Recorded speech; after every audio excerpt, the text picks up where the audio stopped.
Hi, everyone. This is Mindy Egan for Concord and Ninth.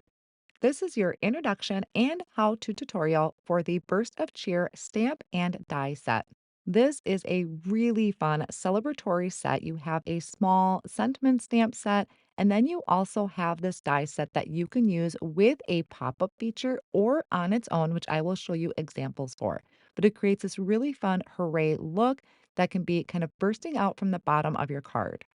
The sentiments we have are happy birthday, let's celebrate. You have hip, so you could do hip, hip, hooray. You did it. And then there's also a couple stars and some confetti pieces. The happy birthday and the let's celebrate do fit in the banner that's included with the Burst of Cheer die set. A closer look at the die set is first we have those banners at the top. So I stamped my sentiment and then cut them out with the coordinating die, or you can cut out the banner first and then stamp it, which is probably easiest. And then you have some individual pieces to create, we're going to call them letter picks. So you have the pieces for the actual letter picks and then the word hooray. It's all on one die, but it die cuts the letters out separately. Now, here I'm showing you where I die cut those letter picks out in a rainbow of colors, and then I die cut out the letters with a white glitter cardstock. And you would just layer those on top. They fit perfectly with it. Here's that word hooray, all in one die, but separates out the letters. And then you also have some star picks and individual stars.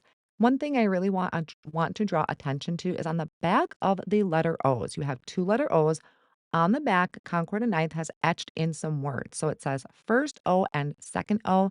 The reason they have that is because of the angle at the bottom of the pick, which is going to line up with the pop up feature if you have the pop up burst dies. Before I get into a tutorial on how to use this with the pop up burst dies, here are some card examples. This first one is a nice, clean and simple card where I die cut out the letters of the word hooray in a rainbow assortment and stamped the hip hip with a gold star in the center. And then my second card here, which is also really fun. I love how all of these came out. So this one, I'm using those letter picks, but without the pop-up feature. I have them just kind of bursting out from the bottom of my card. I used the bursting backgrounds turnabout in the background for that kind of confetti look. And then I have a banner going over the top. So hooray, let's celebrate. Those colors I'm using are watermelon, creamsicle, lemongrass, sea glass, juniper, and I have fig. And if you want to turn this into an interactive card with the pop-up burst base die, this is how it's going to look. So first we have our belly band to kind of hold everything together. Remove that, and then the inside of the card, we have this bursting sentiment with the happy birthday banner across the bottom. That banner comes in the pop-up burst base die. I have my stars on some acetate, so it looks like they're kind of floating up above. And I will show you how to create this feature. But as you can see, it creates such a fun and colorful interactive element to the front or to the inside of your card, something really different and a surprise for the recipient. It's very dimensional. Now, I will say it is a little bit thicker than normal. So do consider that if you are planning on mailing this, that when it folds up, there is a little bit of thickness there. So just keep that in mind. And with the front of my card, I kept it very simple in decorating. I used the bursting backgrounds turnabout, but I only did it once. And I did it in some slippery when wet astro paste. So it's like a gold astro paste on the front. And then I just have my belly band that slides right on over. And then that star that's decorated in the center. But you can also stamp on your belly band too if you'd want a sentiment on the front.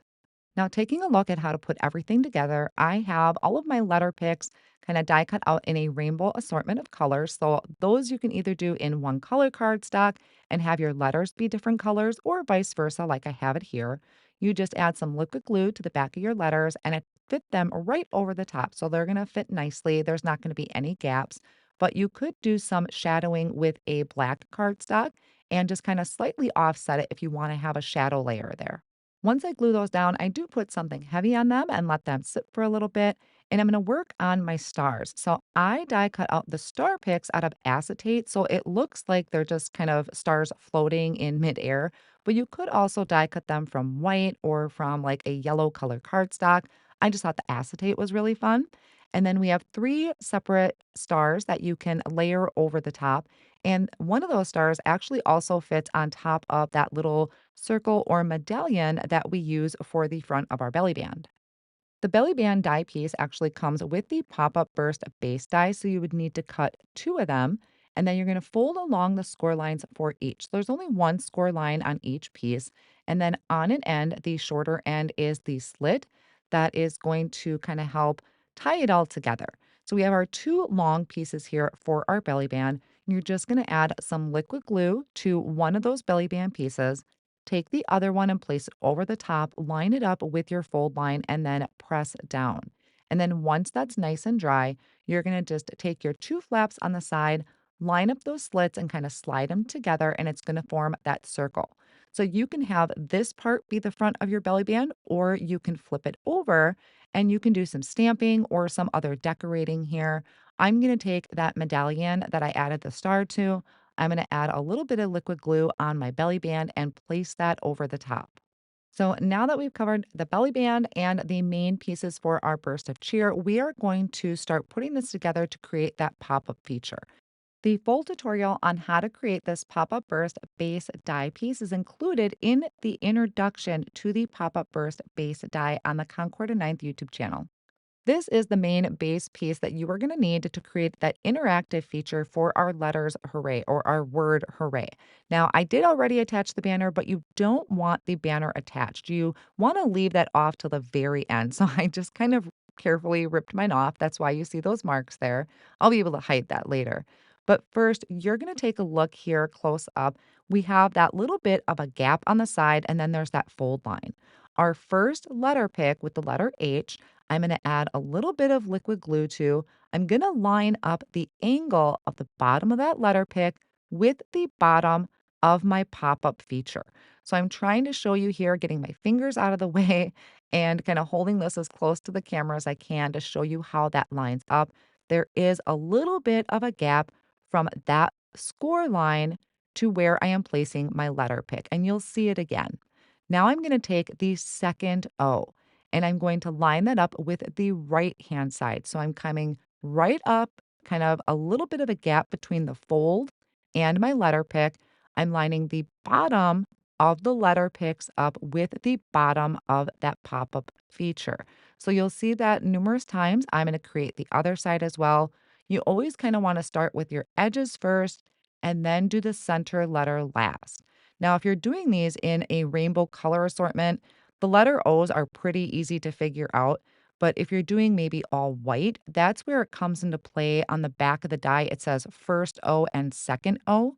You want to keep that in mind and kind of have them laid out in order before you start adhering anything.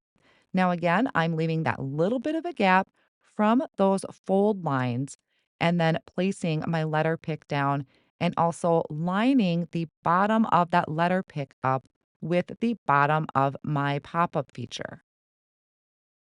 So that will create our kind of rays of colorful cardstock coming up from the bottom up into that hooray. Really fun, interactive feature for this. And then I have my stars that I can add. Now, you can add anything to the back here, honestly, if you have maybe just a strip of cardstock you could use as a letter pick. These are just going to be kind of tucked behind the letters or in that bigger pocket, is a good word to use. One thing I will advise is your bigger stars probably shouldn't go right in the center like mine did. You want to stay away from the folds, but I seem to have always put the bigger items right in that center, and that's where you'll end up seeing them stick out of the side of the card when I fold it up. So I would say keep your smaller stars towards the center, but I'm never really going past the fold lines, if that makes sense, because I don't want my stars to get bent. So just as an example, I'm filling in those stars. I added some liquid glue to the acetate, held them in place behind in that back pocket. And now I can come back and add my banner over the top. As stated, you want to make sure you kind of do your stamping before you adhere anything on there. But once everything is dry, you can fold it up and it creates just such a really fun interactive piece to the inside of your card. And you're gonna see, like I was mentioning before, how my 1 star there, you can see it in kind of the middle there, I guess, is bigger, and now it's sticking off on the side. I'll just use a bigger envelope, it's not a big deal for me, but you'll wanna keep that in mind when you're starting to add your elements in there. And I do recommend adding your elements after you get your pop-up burst base piece created. If you try and add your elements in beforehand, it's going to get really hard. Trust me, I tried that. It gets a little hard to maneuver things. So you want to do your base piece and then add your pop up features. So that one was just kind of my example. But then here is my finished card project where I can just slide my belly band over the top and notice I'm kind of coming down and I get stuck with my star off on the right hand side, but that's okay. It's still going to mail fine. And then here are my completed card projects using the Burst of Cheer set, anywhere from interactive to clean and simple. And that is your introduction and how to tutorial for the Burst of Cheer stamp and die set. Thanks for watching.